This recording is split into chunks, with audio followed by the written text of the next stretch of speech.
Salut, c'est Joe Kazumba pour Digable News.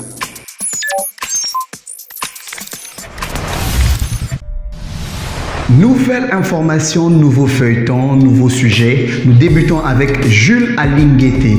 Oui, l'inspecteur général des finances, le chef de service, qui a tenu des propos aux États-Unis qui a suscité une vague de contestation. Le contexte, tout est parti d'un discours prononcé mercredi 27 avril devant un parterre d'hommes d'affaires à Houston, aux États-Unis. L'inspecteur général des finances, Jules Alinguete, tente alors de convaincre ces hommes d'affaires de venir investir en République démocratique du Congo.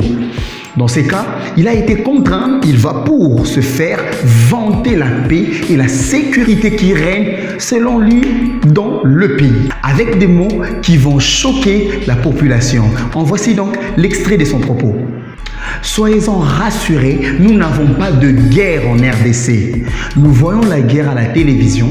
Nous sommes à Lubumbashi, à Kinshasa. Dans les grandes villes, nous n'avons jamais vu la guerre au Congo. Donc, c'est une situation à plus de 2000 km des institutions, a affirmé Jules Alinguete.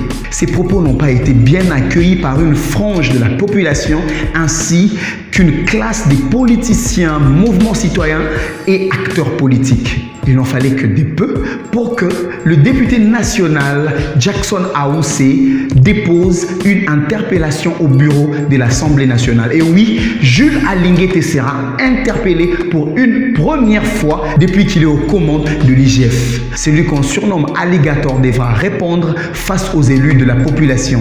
L'interpellation déposée auprès du bureau de l'Assemblée nationale par Jackson Ahoussé est motivée par le fait que les propos tenus par Jules Alinguete aux États-Unis et ces propos sont injurieux à l'égard même de la situation sécuritaire, à l'égard même de ce que vit la population de l'Est face au massacre, au terrorisme et aux tueries qu'il y a à répétition. Le député Jackson Ahoussé n'a pas caché sa langue en poche et dit, je cite, « Nous sommes touchés au fond de nous-mêmes. Il faut qu'il puisse l'expliquer à la population. Peut-être que nous voyons mal les choses.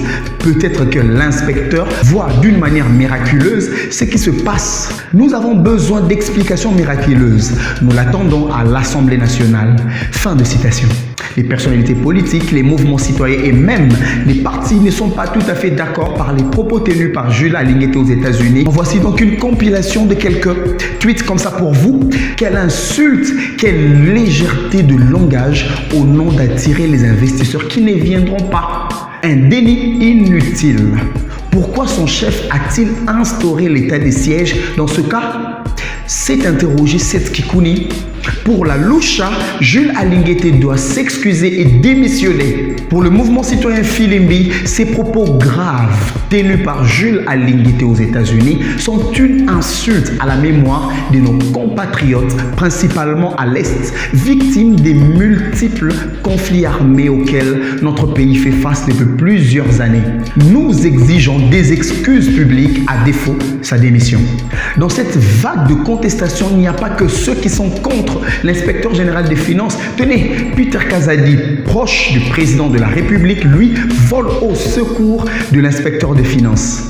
Avec des propos, dire aux investisseurs que la RDC n'est pas en guerre, qu'il fait face à des attaques, à des actes terroristes bien limités, que notre armée s'évertue à éradiquer, n'est ni de l'irresponsabilité, ni de l'insulte aux mémoires de nos morts et autres victimes des actes barbares de ces terroristes.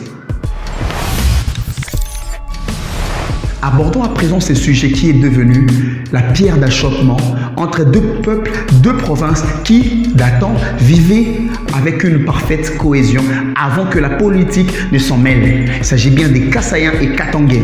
Plusieurs mois s'écoulent et un couac semble maintenir le peuple Kasaïen et Katangais dans une discorde.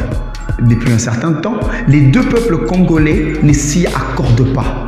Des discours séparatistes, des discours tribalistes, des discours qui tentent non pas à unifier mais à désunir les deux peuples. Le chef de l'État Félix Tshisekedi s'est rendu au Haut-Katanga à Lubumbashi pour participer à la table ronde, pour clôturer la table ronde sur la paix et le bon vivre. Dans son agenda, le président de la République va notamment rencontrer les forces vives de l'espace Grand Katanga et va procéder à la rencontre de plusieurs parties prenantes même de cette province. Qui attise le feu entre les deux peuples? Qui sont derrière ces discours séparatistes, ces discours tribalistes qui tentent à désunir ces deux peuples qui, dans l'ancien temps, vivaient en parfaite harmonie? Vous avez des analyses, vous avez des questions, vous avez des suggestions.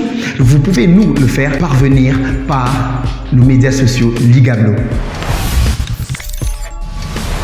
Culture à présent avec Fally Ipupa. L'aigle, après avoir survolé Bercy, survolera cette fois-ci la ville de Düsseldorf en Allemagne.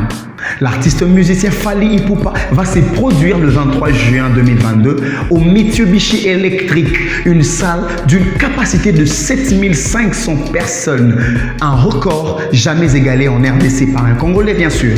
Le chanteur congolais va donc signer son grand retour après 2 ans et son full grand succès à Bercy à l'Accor Arena de Paris. Mais l'actualité reste le stade des martyrs que promet l'aigle congolais. Serait-il en mesure de remplir ce stade à 80 000 places assises qui avoisinent les 100 000?